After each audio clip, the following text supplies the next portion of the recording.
তুমি কোনোদিন তোমার লক্ষ্যে পৌঁছতে পারবে না যদি একবার ভেবে নাও যে অন্যরা কি ভাববে। জাস্ট লক্ষ্যে অবিচল থেকে নিচের কাজগুলো করে যেতে হয়। তুমি কিছু করলেও লোকে সমালোচনা করবে, তুমি কিছু না করলেও লোকে সমালোচনা করবে। কিছু লোকের এই পৃথিবীতে কাজই হচ্ছে অন্যের পেছনে কাঠি করা, অন্যের পেছনে লাগা। তাদেরকে জাস্ট খরচের খাতায় রাখো, তাদেরকে জীবনে গুরুত্ব দিও না। তুমি যখন এইসব মানুষকে গুরুত্ব দিতে থাকবে, তাহলে তোমার যে ফোকাস, জীবনের যে লক্ষ্য, পজিটিভ দিকে এগোনোর যে জায়গা, সেখান থেকে তোমার লক্ষ্যটা তাদের দিকে চলে যাবে। আর এটা বেশিরভাগ লোক চায় পৃথিবীতে। সুতরাং কখনোই তুমি সেই সব মানুষকে বা সেই সব লোককে গুরুত্ব দিও না যারা নেগেটিভিটি ছড়ায়। এই মানুষগুলো থেকে একটু দূরে থাকো, বরং সেই সব মানুষের সাথে একটু মেশার চেষ্টা করো যাদের সাথে মিশলে স্বপ্নবাজ হতে ইচ্ছে করে, যাদের সাথে মিশলে জীবনে কিছু করতে ইচ্ছে করে, যারা কাছে থাকলে মনে হয় যে আমিও পারবো। এরকম কিছু মানুষের সাথে মেশো, এরকম কিছু মানুষের সাথে থাকো, দেখবে জীবনটা দ্রুত সুন্দর হয়ে যাচ্ছে। মস্তিষ্কের একটি বিশাল বড় ফিচার্স হচ্ছে, তুমি যেরকম ভাববে মস্তিষ্ক তোমাকে ঠিক সেই দিকে নিয়ে যাবে। তুমি যেরকম চিন্তা করবে মস্তিষ্ক তোমাকে ঠিক ওই রকম দিকেই নিয়ে যাবে। ভাবো, তুমি সকালবেলা উঠে ভাবছো যে একটা বাইক কিনবে, একটা মোটর বাইক কিনবে। দেখবে তুমি যখন রাস্তায় বেরোবে, তোমার বিভিন্ন মোটর বাইকের দিকেই তোমার নজর যাচ্ছে, অন্য কিছুতে কিন্তু তোমার নজর থাকবে না। তোমার মনে হবে এই বাইকটা সুন্দর, ওই মডেলটা ভালো, এটা নিলে ভালো হতো। মস্তিষ্ক তোমাকে সেদিকে নিয়ে যাবে।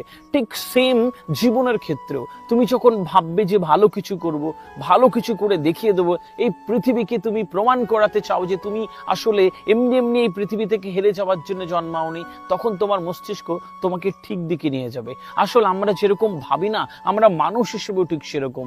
Lord Buddha said 2500 years ago, you are the result of your thought. তুমি যেরকম আজকে মানুষ, তুমি শুধু সেরকম চিন্তা করো বলে। আজকের পর থেকে চিন্তা ভাবনাটাকে একটু উন্নত করে দাও। আজকের পর থেকে একটু ভাবো যে ইয়েস আই ক্যান, দেখবে তোমার মস্তিষ্ক বলে দিচ্ছে যে ইউ ক্যান। সুতরাং জীবনকে গুরুত্ব দাও, নিজেকে গুরুত্ব দাও। অন্যকে যখন তুমি বেশি গুরুত্ব দিতে যাবে, অন্যকে তুমি যখন বেশি প্রায়োরিটি দেবে, দেখবে ঠিক সেখানে তোমার প্রায়োরিটি কমে যায়। তাই জন্য নিজেকে নিয়ে বাঁচো, নিজের স্বপ্নটাকে পূরণ করবার জন্য বাঁচো।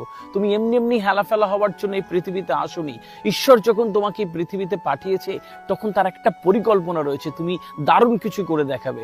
শুধু সকালবেলা উঠে খেয়ে দিয়ে ঘুমিয়ে আবার একটা দিন পার করে, আবার সকালবেলা উঠে খেয়ে দিয়ে আবার একটা দিন পার করে, এভাবে জীবনটাকে নষ্ট করো না। আমরা চাইলে অনেক কিছু করতে পারি। দেখো, এই পৃথিবীতে যে সুস্থ আর তার দুটো হাত দুটো পা সুস্থ একটা শরীর একটা ব্রেন আছে, চাইলে সে এই পৃথিবীতে অনেক কিছু করতে পারে, অসম্ভবকে সম্ভব করতে পারে। আমরা আসলে সেরকম ভাবে কখনো আমাদের জীবনকে দেখিনি। তাই নিজের জীবনকে সুন্দর করো, নিজের জীবনকে সুন্দর করে এগিয়ে যাও। দেখবে পুরো পৃথিবী একটা সময় পরে তোমাকে স্যালুট করছে, কারণ এই পৃথিবী ব্যর্থদের কখনো মনে রাখিনি, এই পৃথিবী ব্যর্থদের ইতিহাস কখনো লেখেনি।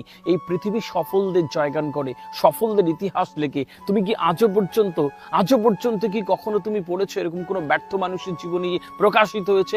কোনো প্রকাশক ব্যর্থ মানুষের জীবনী প্রকাশ করবে না। ঠিক সেরকম ভাবে ব্যর্থ মানুষদের কেউ দাম দেয় না, স্বীকার করলেও সত্যি, না স্বীকার করলেও সত্যি। তাই নিজের সবটুকু দিয়ে চেষ্টা রাখো, নিচে এমন একটি জায়গায় যাবে যে দেখবে ভালোবাসার মানুষের অভাব হচ্ছে না। এরকম একটা অবস্থানে গিয়ে তারপরে থামো। ভালো থেকো।